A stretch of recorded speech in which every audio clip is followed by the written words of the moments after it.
Hello mga kalupi, tungod kay daghay nag-ingon nga maayo sa lawas ang balas, aniya kami karon diri sa baybayon sayo sa kabuntagon.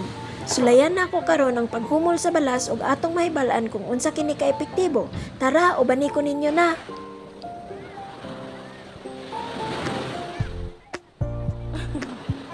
Maglubong sa kadiyag mo ha. Base sa mga pagtuon, ang paghumol sa balas adunay daghang benepisyo.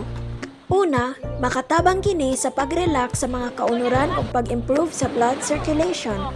Ang kainit sa balas makapaayo sa mga kasukasuhan ug maayo para sa mga nag-antos sa arthritis o muscle pain.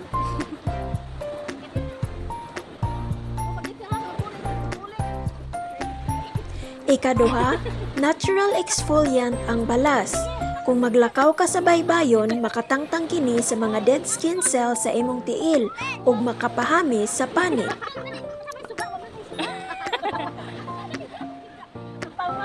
Ikatulo, ang paghinay-hinay ug humol sa balas makaparelax ug makapawala sa stress.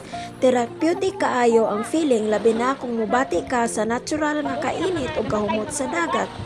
Bumitaw na ka ng mga paralyzed, mga sana bitaw na sana sila kayo na stroke. Oh, ari ni kay mag. So sulayan nato ni karon ug akong i-share ninyo kung unsa akong ma-feel human niini. Tabunig buhok imong mata ro may suwaw.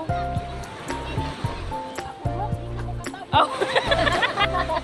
Nabuha mo guys.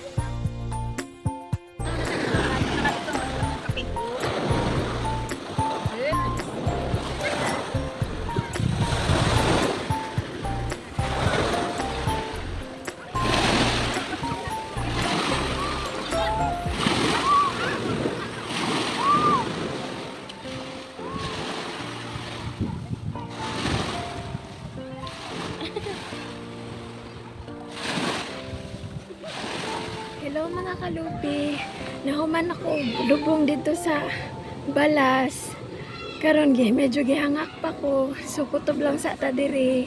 Bye!